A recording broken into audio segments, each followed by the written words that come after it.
I want to thank everyone for being here today. I'm Jeff Motley, Vice President of Communications for the Speedway, and happy to be here with a guy that called a friend and a buddy for 23 years, and our hometown hero, Kurt Busch. And Kurt, I'm just going to turn it over to you. Thank you, Motley. First of all, it's great to see all of you here. NASCAR family, it's my village, and it's just great to be part of everything back and being here in person. 28 years ago, I stood here in this area of the desert, literally, and took a glamour shot with my first race car that I built with my dad and my family. And racing's all I've ever known. My passion, my work ethic, and my persistence has helped me reach all the dreams that a kid could dream of. There's not one reason why, or one person or one circumstance that has made a stronger difference than another. It's taken everything and everyone. With that said, I know I'm not 100% in my ability to go out and race at the top level of the NASCAR Cup Series. These are the best of the best drivers, and lately I haven't felt my best. The doctors have come to the conclusion that it's best for me to shut it down for this season. And even though I've made solid gains and I've been working with all the top specialists and the team at Toyota Performance Center, I'm still not 100%, and I'm still not cleared to race.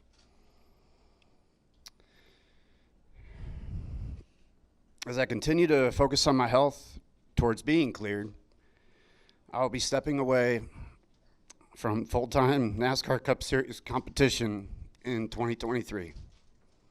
My long-term health is priority number one, and I don't feel committing at this point to compete for a championship next year is in my best interest or the best interest of the team. I've thoroughly enjoyed working with 2311. This team of wonderful professionals. I appreciate their support and what they've shown me over the last few months. I will continue to work with this group. I want to share my wisdom and knowledge and everything that I've gained with my unofficial PhD in this garage area. It deserves to stay with 2311. We're building something special here, and I look forward to continue to work with Bubba Wallace off the track, as well as Tyler Reddick, who will join the team next year to drive the number 45 Toyota. I'll continue to be a brand ambassador with Monster Energy, who are my family. Our fraternity and sorority of athletes from around the world are the best of the best. Monster Energy and I have been together for over a decade, conquering the world and lifestyle in a can. Toyota and TRD will remain part of my future as well.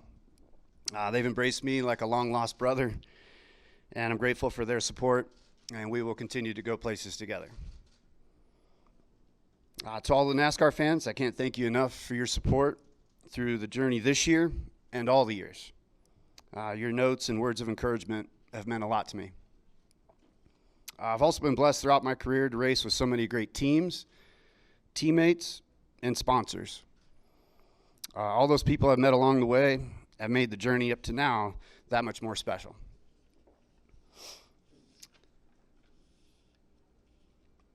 I'm still competitive, passionate, and I want to continue to perform at my core values and to give back to a community that has been my life since I left Las Vegas to pursue a professional racing career over 22 years ago.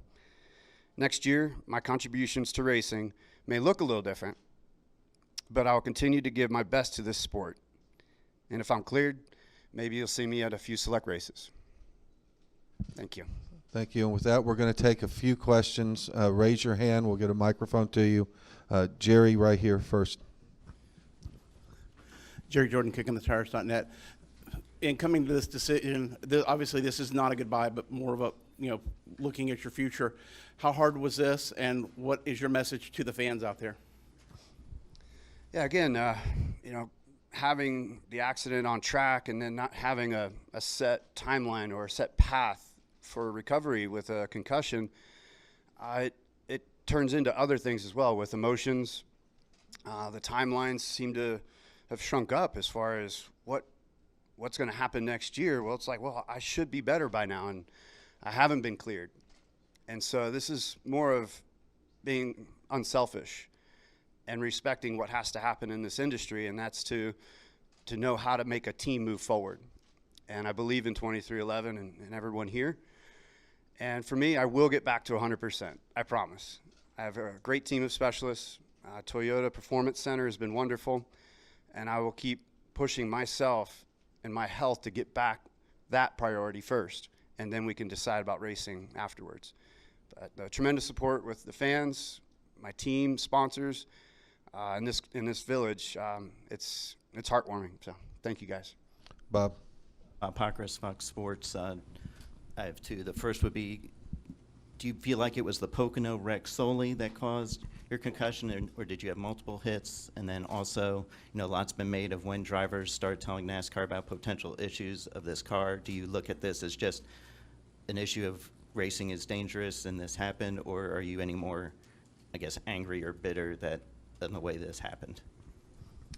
Again, there's not one moment or one circumstance that has led to this decision. It's a layer of things.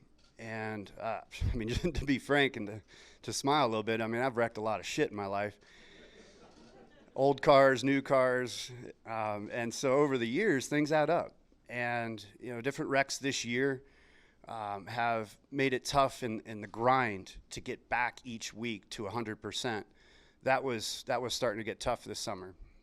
And then with the accident at Pocono, it's again part of everything that's kind of added up. It's not one circumstance more than the other.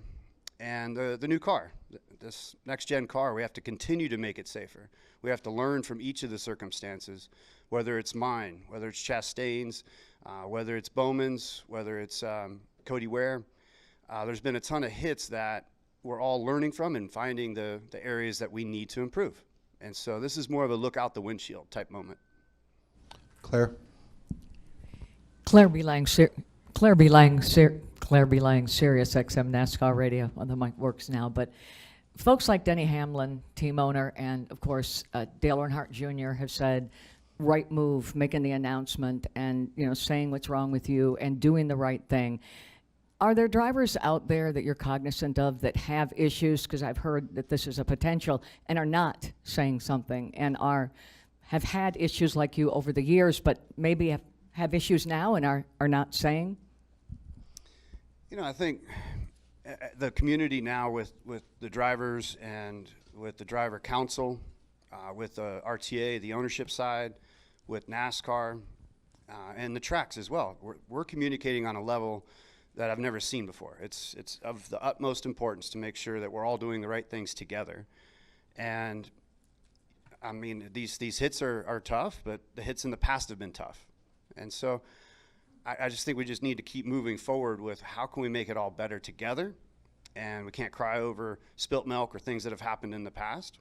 And so I think guys are coming forward and talking about it, and now we're all communicating at a higher level. Are you encouraging people to step forward at this point? We're all doing a really good job talking with each other, and the way that each individual can go to NASCAR. It's an open door policy. And I think we're starting to see some patterns with the data that are easier to focus on now. Dustin Long, NBC Sports. Kurt, have a couple. What are the symptoms that are keeping you from being able to be racing at this level, at this point, and the prognosis on getting through that? Yeah, I was pushing hard the first 3 weeks after the accident, and then with the playoffs starting and not being approved, that emotional week was really tough. The emotions of this are something that I wasn't prepared for. Nobody's prepared for anything like this. But mainly the vestibular movements. So with head movements and torso movements, with my heart rate elevated, that's when things move quick in my peripheral back to right up front. So it'd be like looking in the mirror and then being back towards the windshield and around the competitors, checking the dash, like just things are moving quick and things are slowing down. Things are coming back to me. I just know I'm not at 100%. So the vestibular side is really where I'm focused on with my concussion.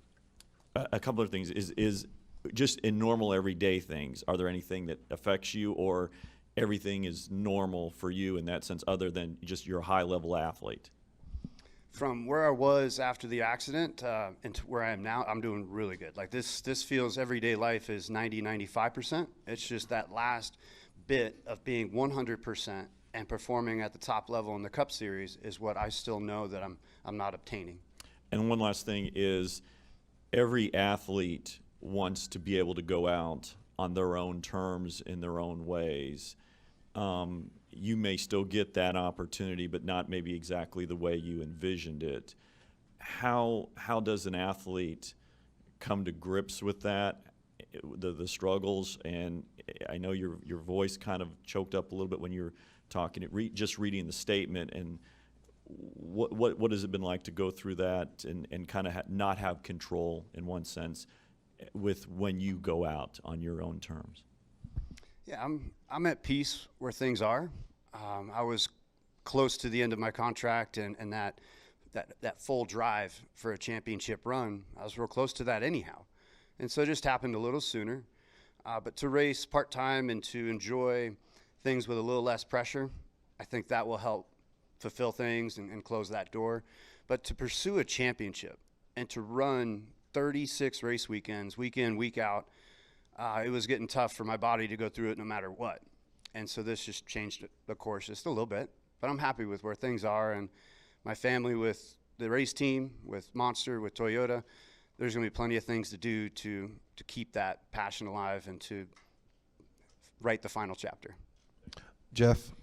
Jeff Gluck from The Athletic. How do you view, you talked about the final chapter, how do you view the rest of the chapters of your career? I mean, obviously, you know, you had up and down early. You became a respected competitor in the garage later in your career by everybody. How do you view the whole arc of your career? I mean, it's been fun, right? There was, you know, the young kid that was a blue-collar kid out of Vegas that made it to the bigs. And when I got there, I wasn't quite prepared for the big stardom and the corporate side of it and the professional side of it. And it was kind of a learn as you go. I don't regret anything. I don't look back on anything that was right, wrong, or indifferent. It was a fun journey with Roush Racing and with Penske, racing with Finch and with Barney, with SHR, and you know, with Ganassi, and now with 2311. Each of the race teams that I've been with, what's unique is that there's been a champion that I've raced alongside, or one was developing. So with my time with Chastain, he's going to be a winner. He's going to be something special in this sport. Larson was a teammate of mine at Ganassi. We've got Tyler Reddick coming in. We have Bubba here. You know, when I look back on things, Keselowski was a champion when we were just a year after I left Penske. And then me and Kenseth were together as kind of the two brats early in my career. So all the teams, all the drivers, all the sponsors, it's been fun. But I think the biggest thing that I always wanted to give fans was I'm going to show up to race hard and to race smart and to be somebody that they could root for and count on for a top 10 finish every week. Holly? Thanks. You may have to talk loud. I think Okay. we're having audio issues there. All right. Kurt. All right. Sorry about that. Kind of along those lines, have you let yourself really get into the thought of reflecting over your entire career and you know, really looking at it in that big scope and kind of along those lines? Have you even gone so far as to say, okay, this is a race I might target, I want to try and do next year? Have you thought about, you know, what that part-time schedule might actually look like? I tell you, the emotional side of all this and talking with former drivers and former crew chiefs, I called all my crew chiefs and started to reflect on the different trophies and the different moments we've had. And it's been a nice journey of going through the full yearbook. I mean, just like talking with Tony Gibson, the Harley J. Earl trophies at my house, in my office, and it had a new meaning after all this. So, yes, it's been fun to reflect on it, and my passion is what will continue to push me to find the other things that are still missing, whether it's a win at Darlington. I've never won at Darlington. That one's slipped through my fingers a bunch of times. Watkins Glen, that was a tough one to not race there this year because that was a big one on my list because I've never won up there. I finished second to Montoya. You know, like Michigan, this might sound weird, but I've won there with Chevy. I've won there with Dodge. I've won there with Ford. I wanted to win there with Toyota this year, and I didn't get that chance, and we had a really good car. And so there's just those little moments and little tracks of things that I want to accomplish still. But then it's like the bucket list items of going around the world and going with Monster and going with Toyota, whether it's Le Mans, whether it's Australia, racing in Asia. That's still my push. And that was going to be the goals once I was done with full-time Cup. Things are just happening a little sooner. All right, we got 3 more, and we're going to be done. Jenna, you're right here, then Jenna, and then Ron. Zach Sterniolo with NASCAR.com. Kurt, first off, while a lot of people still believe you're as good as you've ever been behind the wheel of the race car, what more do you feel like you still have left for when you do get back into the car on this part-time basis? Yeah, that's still an unknown for me because this has all just happened as quick as it has. And to be a mentor with Bubba, I mean, the kid's great. And the strides that he's made since my accident, his average finish is up in the top 5 since my accident. And the way he's carried himself and this team, we're going to the next level. And Tyler Reddick is a 2-time Xfinity champion that's coming in. And that's the quality of effort that I'm going to continue to push for as well. And it's a matter of just seeing what the schedule looks like. You know, I reached out to Fox Sports. I'm going to talk with them this weekend. There could be things in the TV booth. There's things with the race team. Again, sponsorship with the other guy. I mean, there's so much that's out there. I've really yet to zero in on the different possibilities. And with Ty, and then Ty Gibbs is continuing to fill in. What have you seen from him this year? We've found a diamond in the rough. I mean, we've seen Tyler on track before, but now to really jump into some of the telemetry, to see him on the road courses and the way that he's just attacking all the time, those are the things that we want as a top driver with our team. And again, just the PhD that I have in all the areas, whether it's the marketing side, the engineering side, the aero side. I was looking at our car scan from tech inspection this morning. There's plenty of things for me to jump into. Jenna. Jennifer, AP. I've looked around the room to see if your dad or anyone was in here. How important was it for you to make this announcement here at Las Vegas? Mainly the timing and the respect of what the track has given me over the years. You know, this was Richie Klein's vision. Bruton Smith took it to the next level, and the SMI family with Chris Powell and Jeff Motley, everyone's embraced me. And it felt right to do it here, the timing. But I honestly asked you know, my family, sponsors, and others I'll see you at dinner. This isn't, you know, the end. It's just a step in my future direction. And so, yeah, it is emotional to not run for a championship, but there's still more races to be raced. Ron, final question here. Hey, Kurt, given all you've accomplished in the sport, all the great victories you've had, when you hear people like in the broadcast booth saying, you know, say what you will about Kurt Busch, but every team he's gone to, he's made better. You know, it seems like when it comes to legacy, that would be pretty special. When you hear stuff like that, what do you think about? It's flattering, and again, I'm so appreciative of all the teams that have embraced me and my tenacity, the cockiness that I had early on, and then it turned into confidence. And yeah, it was, you know, a maturation process. Like, I was very raw when I first started out, and I have a lot of thanks to give to Jack Roush and that whole program. But each owner, it seemed like I adopted a lot of their personality, and each one has been ones that have built me up to who I am today. And so they've helped me just like I've helped them. It's a two-way street. And when you see things in the race car, you want to apply it. And sometimes the driver wants it done yesterday. And then now sitting on the pit box last week, I was watching the cars, and I was like, oh, I think Christopher Bell's got something different going on. And it was confirmed in the team meeting. And so those are the things that I'll look to do as I continue in this role. But I just always gave my best. I was just always searching for the checkered flag, and I'm glad that each of the teams that I've been with, I left it in a better spot than what I showed up with. Thanks, everybody, and thank you very much, Kurt. All right. Thank you, guys.